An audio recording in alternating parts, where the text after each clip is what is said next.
ഏകാധിപതികൾ എന്നും ഏകാധിപതികളായിരിക്കും. അവർ ജീവിക്കുന്നതും മരിക്കുന്നതുമൊക്കെ ഏകാധിപതികളായി തന്നെ. ലോകത്തിൻ്റെ ചരിത്രം അതാണ്. ആരെ നോക്കിയാലും, ഹിറ്റ്ലറെ നോക്കിയാലും, മുസോളിനിയെ നോക്കിയാലും, സ്റ്റാലിനെ നോക്കിയാലും, മാവോയെ നോക്കിയാലും, ഇപ്പോൾ ജീവിച്ചിരിക്കുന്ന കിം ജോങ് ഉന്നിനെ നോക്കിയാലും, നമ്മുടെ പിണറായി വിജയനെ നോക്കിയാലും ഒക്കെ അങ്ങനെ തന്നെ. പ്രതിപക്ഷ നേതാവ് താനല്ലാതെ മറ്റാര് എന്ന ചോദ്യമാണ് അദ്ദേഹം ഉയർത്തിക്കൊണ്ടുവന്നത്. അദ്ദേഹം സ്വയം ഉയർത്തിയതല്ല, പക്ഷേ അദ്ദേഹത്താൽ ഉയർത്തപ്പെട്ടു അത് എന്നുള്ളതാണ് സത്യം.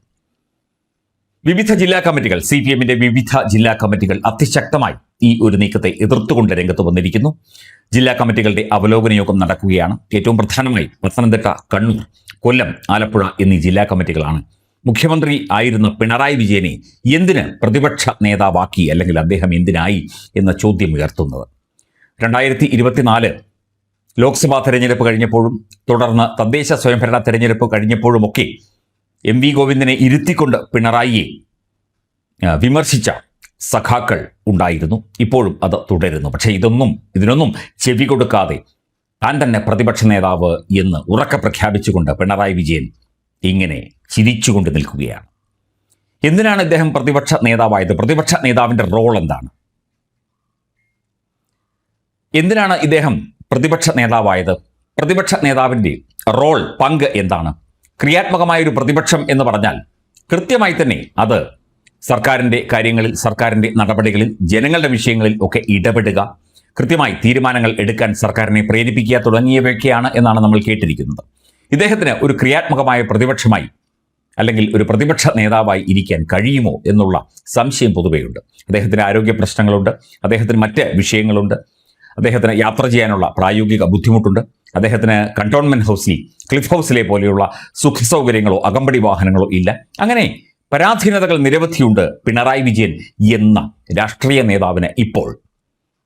അപ്പോൾ ഒരു ഏകാധിപതിയുടെ റോൾ അവിടെയും പ്ലേ ചെയ്യാനായിട്ട്, അവിടെയും ജനങ്ങളുടെ മുന്നിലും പാർട്ടി ഇടതുപക്ഷ പ്രവർത്തകരുടെ മുന്നിൽ അവിടെയും ഈ ഒരു ഏകാധിപതിയുടെ റോൾ പ്ലേ ചെയ്യാനായുള്ള ശ്രമത്തിൻ്റെ ഭാഗമായിട്ടാണ് ഈ ഒരു സ്വയം അവരോധിതം. പിണറായി വിജയനെ ആര് പ്രതിപക്ഷ നേതാവായി തിരഞ്ഞെടുത്തു? പിണറായി വിജയൻ തന്നെ തിരഞ്ഞെടുത്തു എന്ന് വേണം പറയാൻ. കാരണം പാർട്ടി എന്നാൽ പിണറായി, പിണറായി എന്നാൽ പാർട്ടി. നമ്മൾ ഇതിനു മുൻപും പറഞ്ഞിട്ടുണ്ട്. ഈ ജില്ലാ കമ്മിറ്റികളൊക്കെ എത്ര എതിർപ്പ് പ്രകടിപ്പിച്ചാലും, കാരണം തെരഞ്ഞെടുപ്പിൽ വലിയ പരാജയമുണ്ടായി, അതിൻ്റെ ഉത്തരവാദിത്വം സ്വയം ഏറ്റെടുത്തില്ല, അതിനെക്കുറിച്ചൊന്നും മിണ്ടിയില്ല, ഒരു ഫേസ്ബുക്ക് പോസ്റ്റ് മാത്രം ഇട്ടു, പിന്നെ കാണാമെന്ന് പറഞ്ഞ് മാധ്യമങ്ങളിൽ നിന്ന് തടിതപ്പി. ഒരു വ്യക്തമായൊരു പ്രതികരണം, മുഖ്യമന്ത്രി, ക്യാപ്റ്റൻ, നായകൻ, കാരണഭൂതൻ, എന്തെല്ലാം വിശേഷണങ്ങൾ, ഇരട്ടച്ചങ്കൻ, ഈ വ്യക്തിയിൽ നിന്ന് തോറ്റെങ്കിലും അത് നെഞ്ചുവിരിച്ചു നിന്ന് പറയാനുള്ള ആർജവും ഇരട്ടച്ചങ്കന് ഇല്ലാതെ പോയി എന്നതൊക്കെ തന്നെ ശക്തമായ വിമർശനമായി പാർട്ടിക്കുള്ളിൽ തന്നെ ഉയരുന്നുണ്ട്. ഈ വിമർശനങ്ങൾ ഇനിയും വിവിധ ജില്ലകളിലേക്കും അത് വ്യാപിക്കും. കൃത്യമായി തന്നെ സഖാക്കൾ അല്ലെങ്കിൽ ഇടതുപക്ഷ CPM പ്രവർത്തകർ ഇതിനോട് പ്രതികരിക്കുന്നുണ്ട്. പക്ഷേ ഈ പ്രതികരിക്കുന്നവരെയൊക്കെ കണ്ണിലെ കരടായി കണ്ട് അവർക്കിട്ടൊക്കെ എന്തെങ്കിലും ഒരു വേല വയ്ക്കാനായിരിക്കും നമ്മുടെ സഖാവിൻ്റെ, പിണറായി വിജയൻ്റെ അല്ലെങ്കിൽ CPM-ന്റെ ശ്രമം എന്നുള്ളതാണ് ഏറ്റവും ഖേദകരമായ കാര്യം.